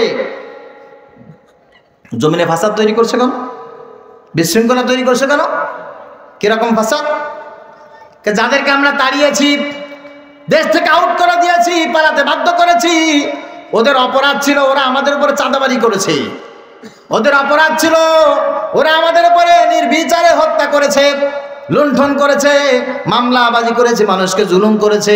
আর তোমরাও তো দেখি এখন তাই করতেছ। আহারে, সে যে পারে নাই, তোমরা স্থান দখল করে ফেলেছো, পরিষদ দখল করে ফেলেছো, বাজার দখল করে ফেলেছো, ঘাট দখল করে ফেলেছো, কিরে তোমরা আবার কারা? তখন তারা জবাব দেয় ওয়াইদা কিলা লাহুম লা তুফসিদু ফিল আরদ ক্বালু ইন্নামা নাহনু মুসলিহুন, তারা সঙ্গে সঙ্গে জবাব দেয় আমরা হচ্ছে ওই মানুষ, যেই মানুষগুলো শান্তি প্রতিষ্ঠার জন্য, শান্তি বাস্তবায়নের জন্য আমরা সব সময় পাহারাদার। আমরা যদি এখন এই জায়গা না আসি, এই জায়গাগুলো তো নষ্ট হয়ে যাবে, এই জায়গাগুলো তো আবার ওই ফ্যাসিস্টরা দখল করবে, এই জন্য আমরা এগুলো পাহারা দিতে আসি। কার কথা বলেন? এরাই বলতেছে যে আমরা পাহারা দিচ্ছি এই জায়গাগুলো তো আসলে কারো না কারো ঠিক রাখা দরকার। আল্লাহ বলেন না, আল্লাহকে বেকুব পেও না, আল্লাহকে বেকুব মনে করো না। ওয়াইদা লাকুল্লাযীনা আমানু ক্বালু আমান্না, ওই মানুষগুলো যখন মসজিদে যাবে সবার সামনে বলবে ভাইরা সাবধান হয়ে যান, আমরা কিন্তু মুসলমান। আমরা কি বলেন? মুসলমান। ওয়াইদা লাকুল্লাযীনা আমানু ক্বালু আমান্না, মসজিদে যখন আসবে তখন তারা পরিচয় দেবে আমরা কিন্তু মুসলমান, আমরা আপনাদের সঙ্গে আছি। ওয়াইদা খালাউ ইলা শায়াতিনহিম, যখন এখান থেকে বের হয়ে খেলার মাঠে যাবে, ওই জায়গায় বড় বড় বক্তৃতা দেবে, আমরা এই দেশটাকে একদম জাতীয়ভাবে এরকম জায়গায় নিয়ে যেতে চাই। এরা মসজিদে এসে বড় বড় বক্তৃতা দেবে, আবার ওই কনসার্টে গিয়ে তারা সভাপতি হবে, আবার ওই জালেমদের কাছে গিয়ে তারা প্রিয় ব্যক্তিত্ব হবে, আবার বলবে না ভারতের সাথে সম্পর্ক নষ্ট করা যাবে না, একটু পরে বলবে আওয়ামী লীগকে রাজনীতি থেকে দূরে সরানো ঠিক হবে না, আবার একটু পরে বলবে ইসকনকে নিষিদ্ধ করার দরকার নাই, আবার একটু পরে বলবে মৌলবাদদের ক্ষমতা বাংলাদেশে আর প্রতিষ্ঠিত করা যাবে না। চরিত্র সব জায়গায় 3-4 রকম। মসজিদে গিয়ে বলবো আমি মুসলমান, ওইদের গিয়ে বলবো আমি তোমাদের কাছে আসি। এরা আল্লাহর সাথে ঠাট্টা বিদ্রুপ করে। কি করে বলে মুসলমান? ঠাট্টা বিদ্রুপ করে, সীমালঙ্ঘন করে। এদের কি থেকে বেঁচে থাকার সময় এখন। যদি বুঝতে না পারো, 1000 বছরেও তোমাদের চরিত্র পরিবর্তন হবে না। বিশ্বাস করো, 1000 বছরে পরিবর্তন হবে না। আমি স্বপ্ন দেখতে পাচ্ছি, আমি ইমরান স্বপ্ন দেখতে পাচ্ছি, গর্ব করে বলছি না, আল্লাহর শুকুর। আমি তাকাইলে যত দূর পর্যন্ত দেখতে পাই, এই এলাকার অনেক মুরব্বী তা দেখতে পায় না, এই এলাকার অনেক শিক্ষিত মানুষ দেখতে পায় না, অনেক টাকাওয়ালা মানুষ তা দেখতে পায় না। আমি তাকাইলে যত দূর পর্যন্ত দেখতে পারি। তোমাদের ইমরান শুধু বাহির দিয়া নয়, ফকিরহাট নয়, বাগেরহাট নয়, বাংলাদেশ নয়, বাংলাদেশের বাহির থেকেও তাকাইলে অনেক কিছু দেখতে পারে। আমি এখানে বসে আমেরিকায়ও দেখতে পারি। কথাটা বলছি এই কারণে, সময় চলে আসছে, সময় চলে আসছে এখন বুঝার, সিদ্ধান্ত নেওয়ার। যদি তোমার মসজিদের কল্যাণ চাও, তোমার রাস্তার কল্যাণ চাও, মাদ্রাসার কল্যাণ চাও, তুমি যদি চাও তোমার এলাকার প্রত্যেকটি মানুষের অধিকার ফিরে থাকবে, যে যার জায়গায় শান্তিতে থাকবে, নিরাপদে থাকবে, যার যার অধিকার নিয়ে থাকবে, এখনই সিদ্ধান্ত নিতে হবে। কোনো জালেমের দোসর, কোনো বেনামাজি, ফাসেক, ফুজ্জার এদের সঙ্গে আমরা থাকবো না। আমরা থাকবো একমাত্র তাদের সঙ্গে যার সঙ্গে আমার আল্লাহ আছে, যার সঙ্গে আমার রাসূল আছে। ঠিক কিনা বলেন? আমার আল্লাহ যার সাথে নাই, আমার রাসূল যার সাথে নাই, আমিও তার সঙ্গে নাই। রাগ করতেছেন তো খুব।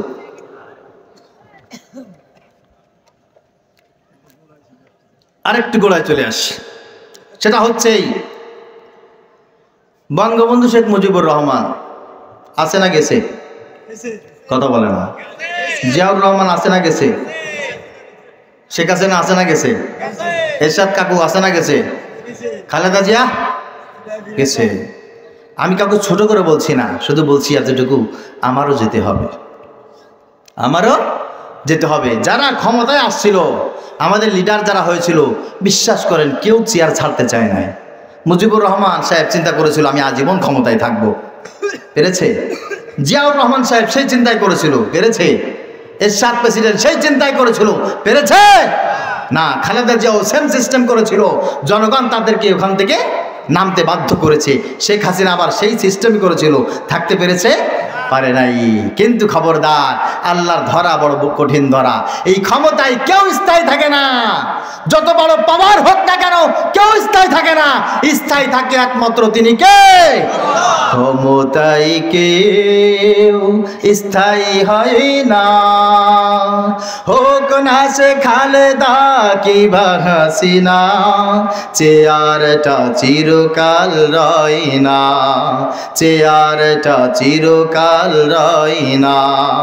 ক্ষমতায় কেউ স্থায়ী হয় না, হোক না সে খালেদা কিংবা হাসিনা, চেয়ারটা চিরকাল রয় না, চেয়ারটা চিরকাল রয় না। মুজিবুর বেশি দিন থাকেনি, জিয়াউর কেউ তো রাখেনি। মুজিবুর বেশি দিন থাকেনি, জিয়াউর কেউ তো রাখেনি। এরশাদ চলে গেছে পৃথিবী ছেড়ে, এরশাদ চলে গেছে পৃথিবী ছেড়ে, কেউ আজ তার কথা কয় না।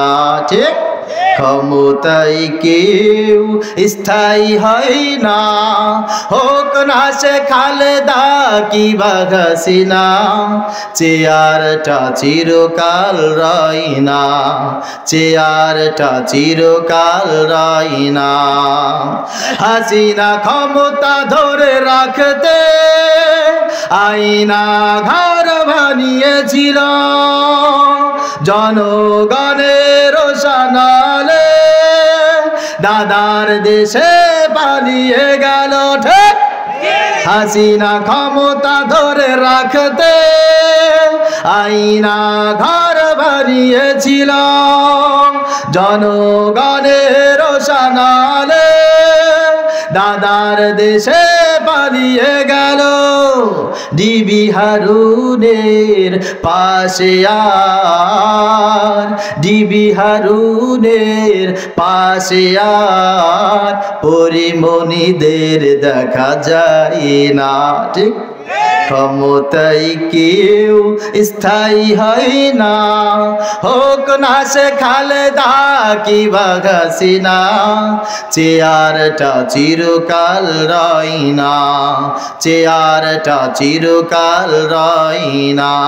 আপনাদের ভালো লাগুক আর না লাগুক, বিশ্বাস করেন আমার কিচ্ছু আসে যায় না।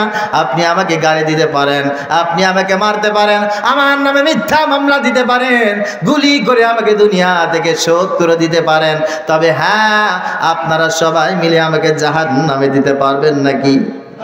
যে আল্লাহ আমাকে জাহান্নামে দেওয়ার মালিক, যিনি আমাকে জান্নাতে দেওয়ার মালিক, ওই আল্লাহ পাক রব্বুল আলামিন আমাকে আদেশ করছে, খবরদার যারা ইসলাম প্রতিষ্ঠা করতে চায় না এদেরকে কোনোদিন তুমি চাইবে? যে আমার আল্লাহর দিন প্রতিষ্ঠা করতে চায় না, আমি আল্লাহ পাক রব্বুল আলামিন খবরদার কোনোদিন কোনো অবস্থায় তাকে কিন্তু চায় না। তিন নম্বর আল্লাহ পাক রব্বুল আলামিন গর্জন, খবরদার আর রিজালু কাওয়ামুনা আলান নিসা ফাদ্দালাল্লাহু বা'দাহুম আলা বা'দ। নেতৃত্ব মানবা, আনুগত্য করবা শুধুমাত্র পুরুষের, নারী নেতৃত্ব কোনো অবস্থায় তোমার জন্য মানা যাবে? কথা বলেন না কেন? কথাটা কার? আর রিজালু কাওয়ামুনা আলান নিসা, মেম্বার হবে নারী, চেয়ারম্যান হবে নারী, তাহলে সমাজে শান্তি থাকবে না? কোশ্চেন কালেও না। এই জন্য সব জায়গায় নেতৃত্ব দিতে হবে পুরুষদেরকে। কাদেরকে নেতৃত্ব দিতে হবে? মসজিদের মুয়াজ্জিন হবে নারী না পুরুষ? ইমাম হবে নারী না পুরুষ? খতিব হবে নারী না পুরুষ? মাদ্রাসার প্রিন্সিপাল হবে নারী না পুরুষ? তাহলে মেম্বার কেন মহিলা হয়? চেয়ারম্যান কেন মহিলা হয়? আর মহিলাদেরকে ভোট দিয়ে কেন এমপি বানাও? মহিলাদের নারী নেতৃত্ব কেন মানো? তাদেরকে রাজা হিসাবে কেন মানো? আমার নবী সাল্লাল্লাহু আলাইহি ওয়াসাল্লাম বলেন, লা ইউফলিহা কওমুন, ওই জাতি কোনোদিন সফল হতে পারবে না, ওই জাতি কোনোদিন মুক্তির ব্যবস্থা করতে পারবে না, সব সময় তারা জাহান্নামের দিকে যাবে, জাহান্নামের দিকে যাবে। ওয়ালাউ আমরাহুম ইমরাতান, যারা তাদের নেত্রীকে সাপোর্ট করে, সিলেক্ট করে একজন মহিলাকে, যাদের নেতা হবে মহিলা, ওদের কাছে কোনোদিন শান্তি আসবে না। বলেছেন মুহাম্মাদুর রাসূলুল্লাহ সাল্লাল্লাহু আলাইহি ওয়াসাল্লাম। এই জন্য প্রিয় ভাইরা আমার, আপনাদের সিদ্ধান্ত নিতে হবে। আল্লাহ পাক রব্বুল আলামিন আমাদেরকে হেফাজত করেছেন। এখন খালেদা জিয়াও নাই, হাসিনাও নাই। আজকের এই মাহফিল থেকে দোয়া করি, আল্লাহ কিয়ামতের আগ পর্যন্ত জীবনে যেন কোনোদিন আমাদের দেশে আর কোনো নারী নেতৃত্ব না আসে। সকলে বলি আমিন। যদিও আসে, এরা যেন জীবনে কোনদিন মাথা সোজা করে দাঁড়াইতে না পারে। আমরা পুরুষদেরকে চাই, ঠিক কেন বলে মুসলমান? আল্লাহ পাক রব্বুল আলামিন আমাদেরকে বুঝার তৌফিক দান করুন। সকলে বলি আল্লাহুম্মা আমিন। আল্লাহ পাক রব্বুল আলামিন বলে, তারপর আনুগত্য করবে কারকে? ওয়ালা তুতি' মান আগফালনা কলবাহু আন যিকরিনা ওয়াত্তাবা'a হাওয়াহু ওয়া কানা আমরুহু ফুরতা। এই দুনিয়ায় জীবনে কিছু মানুষ থাকবে, তারা থাকবে মাতাল। কি থাকবে বলেন?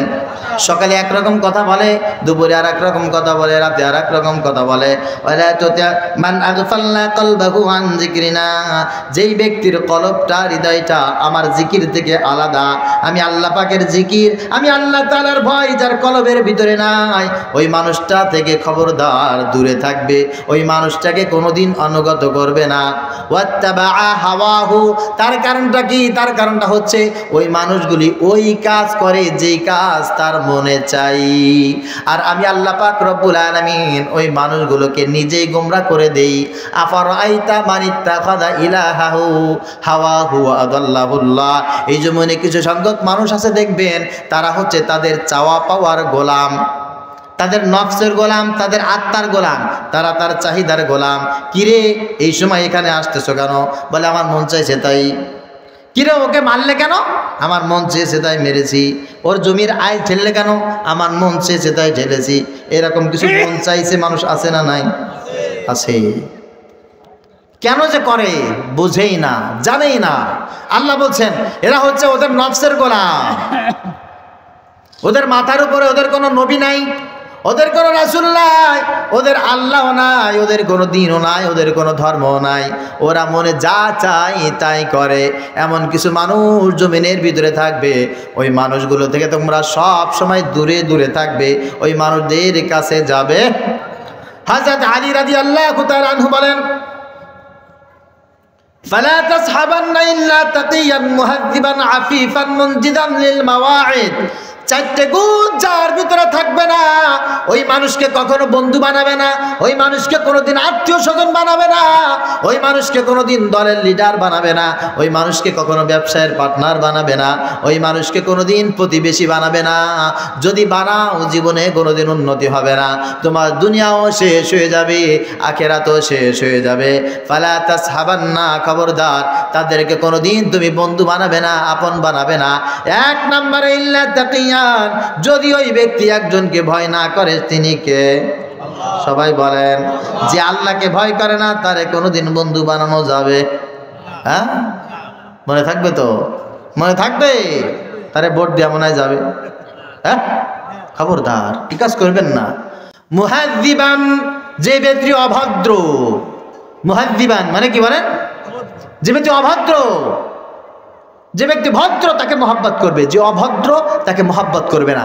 ও যেহেতু বেয়াদব, বেয়াদবের কোনো ধর্ম নাই, বেয়াদবের কোনো রাষ্ট্র নাই, বেয়াদবের কোনো আত্মীয় স্বজন নাই, বেয়াদবের কোনো রাজনৈতিক পরিচয় নাই, বেয়াদবের পরিচয় একটাই, ও বেয়াদব, আর কোনো পরিচয় নাই।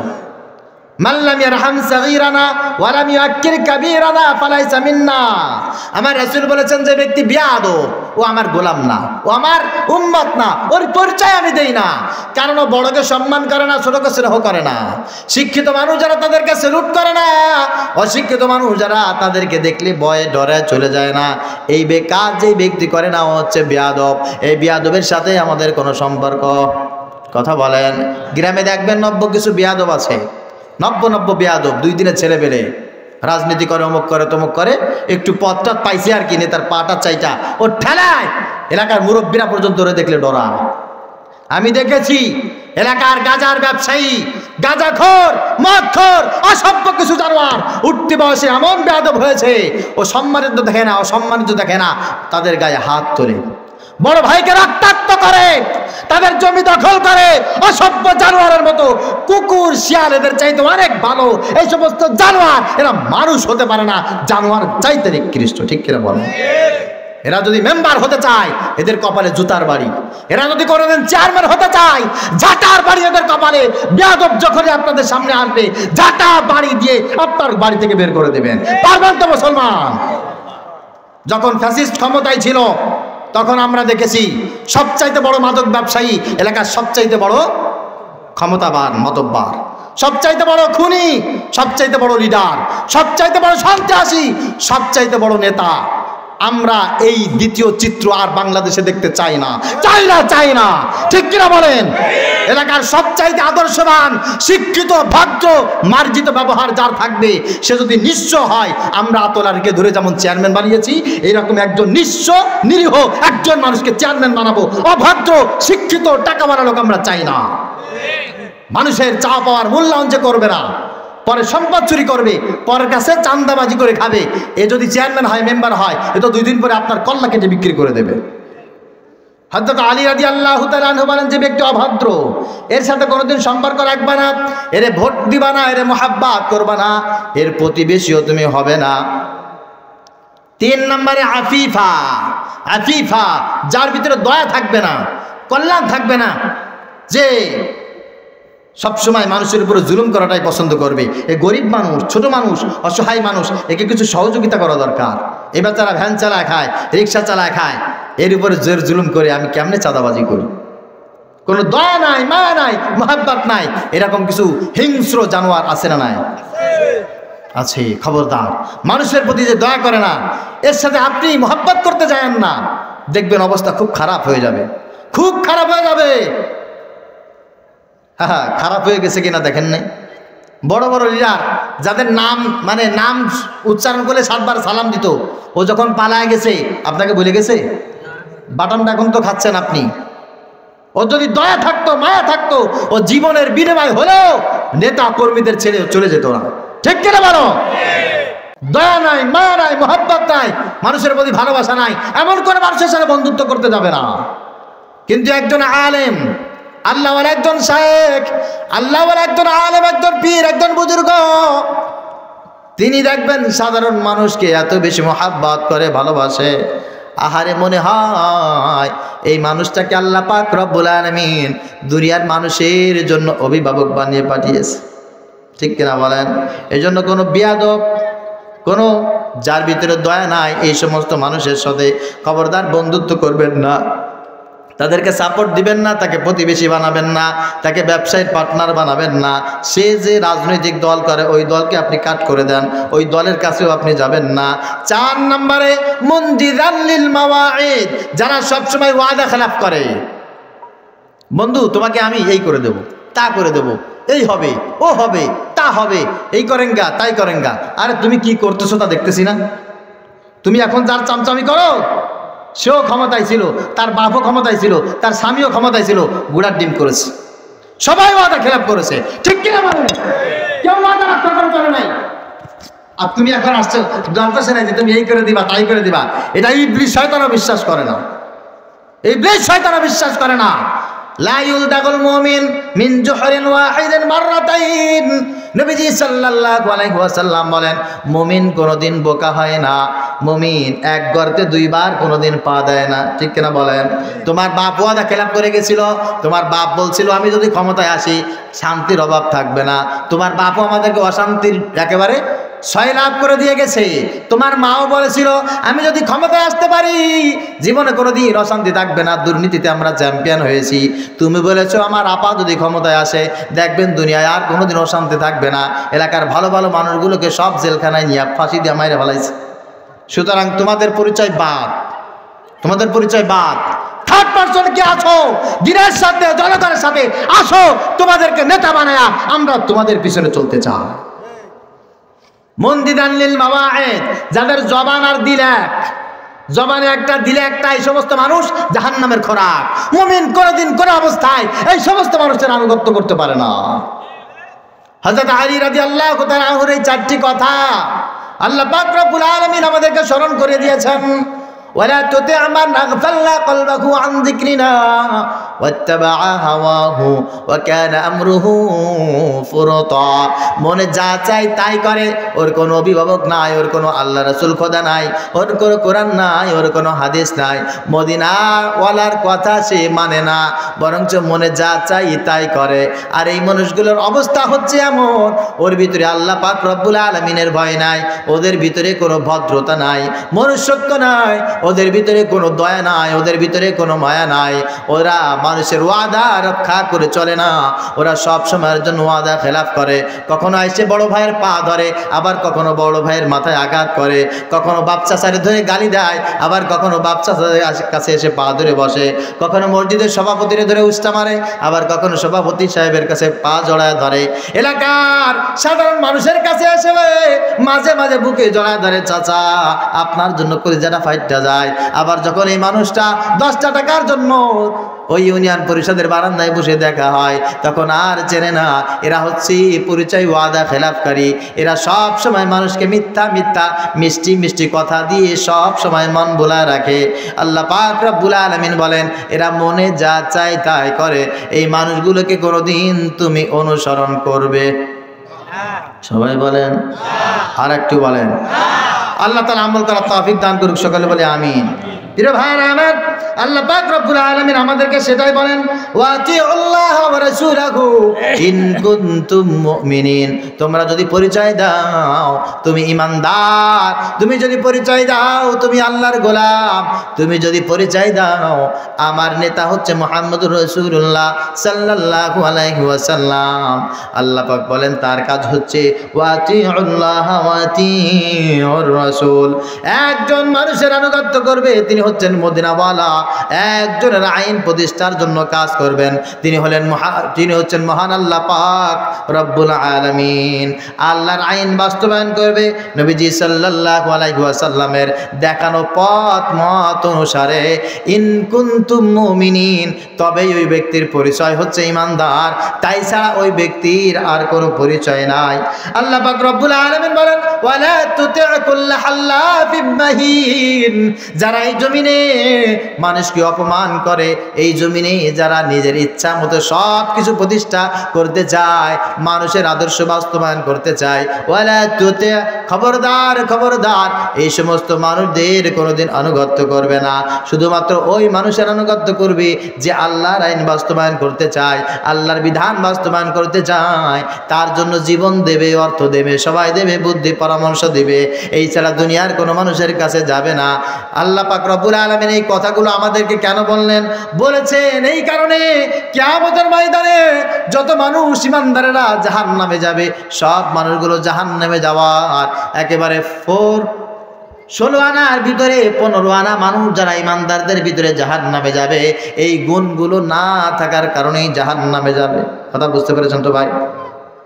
যত ইমানদার জাহান্নামে যাবে, যত রোজাদার জাহান্নামে যাবে, যত দাড়িওয়ালা লোক জাহান্নামে যাবে, সব মানুষের জাহান্নামে যাওয়ার একটা মাত্র বেশি কারণ থাকবে, তা হলো তারা ইমানদারদের পাশে থাকে নাই, ইমানদারদেরকে তারা নেতা বানায় নাই, ইমানদারদেরকে তারা সাপোর্ট করে নাই, বরং নামাজ পড়েছে, রোজা রেখেছে, হজ করেছে, যাকাত দিয়েছে, আর বেঈমানকে তারা মাথায় তুলে নিয়েছে।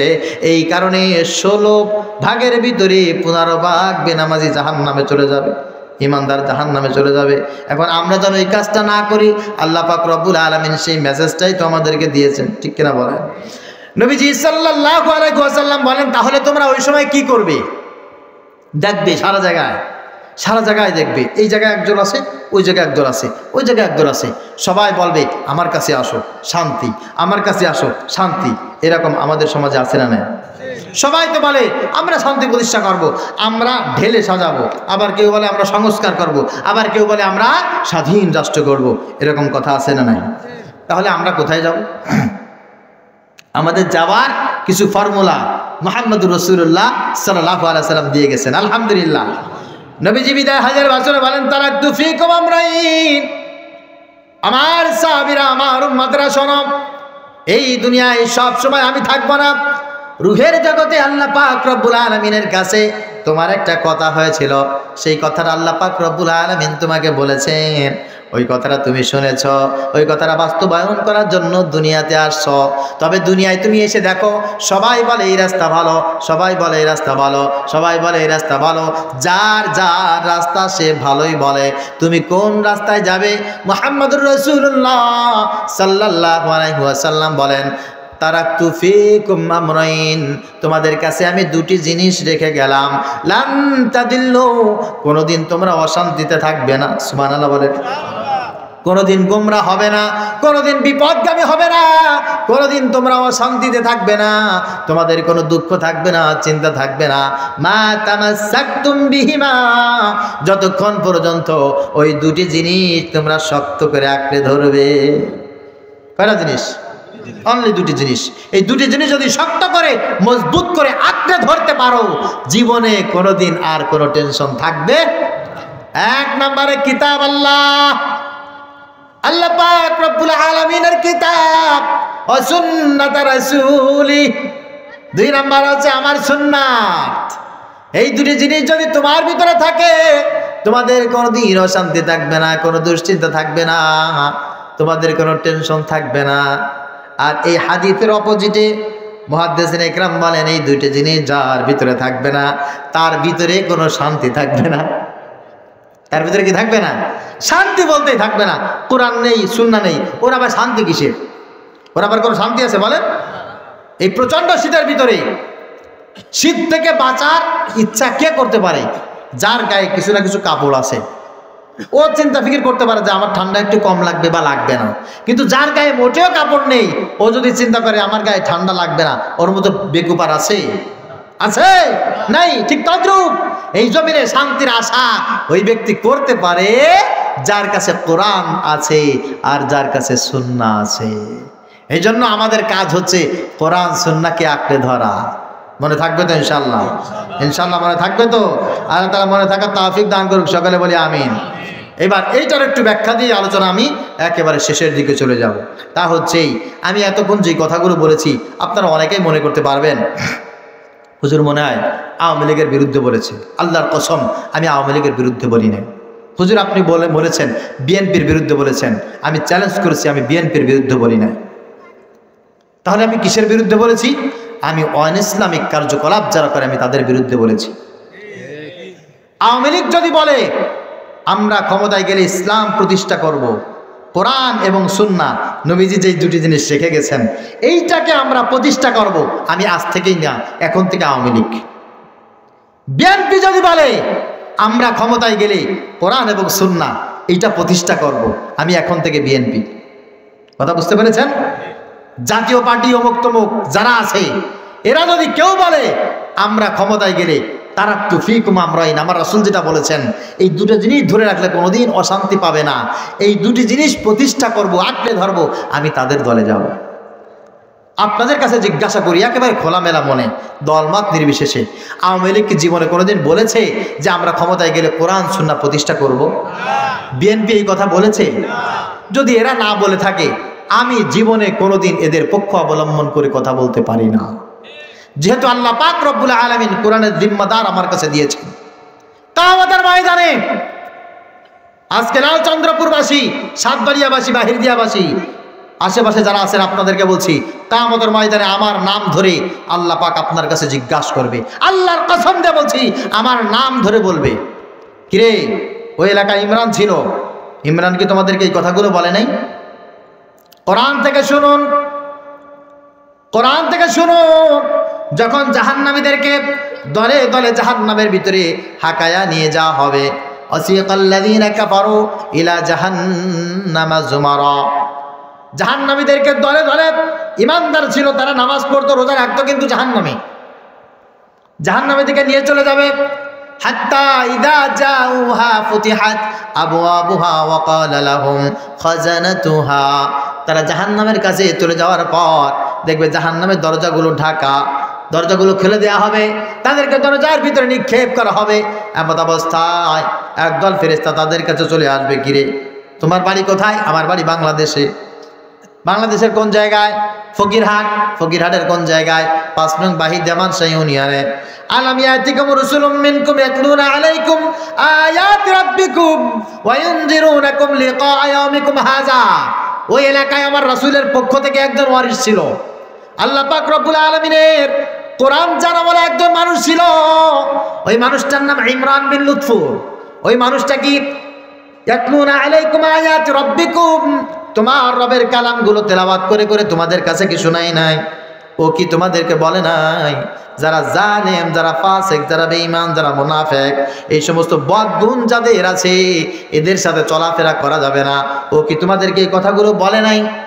তখন এই মানুষগুলো জবাব দেবে ক্বালু, তারা বলবে বালা, হ্যাঁ বলেছিল, অনেকবার বলেছিল, একাধিকবার বলেছিল, তবে আমি তার দল করতাম না, তাকে বেশি আমার ভালো লাগতো না, আমার নেতা খারাপ পছন্দ করবে, আমার মেম্বারিত্ব চলে যাবে, আমার দলদারিত্ব চলে যাবে, আমার পথ চলে যাবে, এই জন্য ওয়ালাকিন হাক্কাত কালিমাতুল আযাব আলাল কাফিরিন, আমি মনে করেছিলাম হুজুর এইভাবে এরকম বলে, এই যদি না বলতো ওর মাদ্রাসা মনে হয় চলতো না, এইভাবে যদি না বলতো ওর মাহফিল কেউ শুনতো না, এই যদি না বলতো মসজিদের ইমামতিও থাকতো না, এইটা মনে করেছি হুজুররা এই কারণে ওদের পথ টিকিয়ে রাখার জন্য বলে, এটা মনে করেছিলাম। কিন্তু আজকে তো দেখলাম সত্যি সত্যি আমি ধরা খেয়ে গেছি। আল্লাহ পাক রব্বুল আলামিন তখন আমাকেও কিন্তু ডাকবে, যদি আমি ধরা খেয়ে যাই আল্লাহ পাক রব্বুল আলামিন সেই দিন বলবে, কিরে তুমি কি তোমার কাজ করেছিলে কিনা? ওমা আলাইনা ইল্লাল বালাগুল মুবিন বাল্লিগ মা উনসিলা ইলাইকা মির রাব্বিক, যে আল্লাহর পক্ষ থেকে যা কিছু নাজিল করে তোমাকে তালিম দেয়া হয়েছিল তুমি কি সেইগুলো তোমার উম্মতের কাছে, তোমার এলাকাবাসীর কাছে প্রচার করে জানিয়েছিলে কিনা? সেই দিন যদি আমি আল্লাহর কাছে বলি আল্লাহ আমি আমার জনপ্রিয়তা নষ্ট হয়ে যাবে সেই জন্য বলি নাই, এলাকায় আমার বড় বড় মুরব্বী ছিল, চাচা ছিল, মাহফিলের সভাপতি ছিল, সেক্রেটারি ছিল, মসজিদের বড় লিডার ছিল, এলাকার মেম্বার ছিল, চেয়ারম্যান ছিল, তারা মাইন্ড করবে, এলাকায় কি না কি একটা পরিস্থিতি তৈরি হবে, সেই জন্য আমি এই কথাগুলো না বলে অন্যান্য কথাগুলো বলেছিলাম। এই কথাগুলো বলবে আল্লাহ, বলবে বান্দারে আয়, এইবার বক্তা তোরে তক্তা বানাইতে আমার 1 সেকেন্ড সময় লাগবে না। কথা বুঝতে পেরেছেন? আমি জানি না আমার এই কথায় একজন মানুষ ফিরবে কিনা আমি জানি না, তবে কিয়ামতের ময়দানে আল্লাহর কাছে যেন আমি দায়ী না থাকি এই জন্য মেসেজগুলো আমি আপনাদেরকে দিয়ে গেলাম। তবে অনেক মানুষ আছেন নামাজের স্বাদ পান না, রোজার স্বাদ পান না, আমলের স্বাদ পান না, সব কিছু তেতো তেতো লাগে, কষ্ট লাগে। এই মানুষগুলোর জন্য নবীজি সাল্লাল্লাহু আলাইহি ওয়াসাল্লাম বলেছেন, শোনো, যাকা তা'মুল ঈমান, সব মানুষগুলো কিন্তু ঈমানের স্বাদ পাবে না, ঈমান কিন্তু সবাই গ্রহণ করবে না, তবে ওই মানুষগুলো গ্রহণ করবে মান রাদিয়া বিল্লাহি রাব্বা, যে ব্যক্তি আল্লাহকে রব হিসাবে পেয়ে খুশি হয়ে গেছে। সুবহানাল্লাহ। আমাদের রবের নাম কি? সবাই বলেন। আল্লাহকে পেয়ে আপনারা খুশি তো ভাই? তাহলে আল্লাহ যা দিয়েছেন তা পেয়ে আপনারা বেজার? হ্যাঁ, তো আল্লাহ তো আপনাদেরকে হারাম দেন নাই, তো হারাম যদি আপনি খান তাহলে বুঝা গেল আল্লাহ যেটা খেতে নিষেধ করেছেন আপনি ওইটা না খাইতে পারলে বেজার। আবার আল্লাহ যেটা করতে বলেছেন, আপনি যেটা হালাল করেছেন ওইটা আপনি করেন না, তার মানে আল্লাহকে পেয়ে আপনি বেজার, আল্লাহকে পেয়ে আপনি খুশি না। অবিল ইসলামী দীনা, যারা ইসলামকে দিন হিসাবে পেয়ে যারা খুশি হয়ে গেছে, ওই মানুষগুলো কিন্তু ঈমানের স্বাদ পেয়েছে। অবি মুহাম্মাদুর রাসূলা, মুহাম্মদ সাল্লাল্লাহু আলাইহি ওয়াসাল্লামকে যারা রাসূল হিসাবে পেয়ে খুশি হয়ে গেছে, ওই মানুষের ঈমানের ভিতরে একটা স্বাদ, একটা নূর, একটা চাওয়া পাওয়া একজন দিয়েছেন, তিনি কে? আল্লাহ তাআলা বুঝার তৌফিক দান করুন, সকলে বলি আমিন। এই জন্য আমাদের জীবনটা রাসূল আকরাম সাল্লাল্লাহু আলাইহি ওয়াসাল্লামের সুন্নাত দিয়ে সাজাবো, আল্লাহর হুকুম দিয়ে সাজাবো।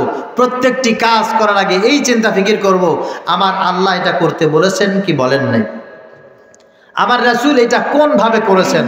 আমার আল্লাহ যদি করতে বলে থাকে আমি করব, আমার রাসূল যেভাবে বলেছেন আমি সেইভাবে করব ইনশাআল্লাহ।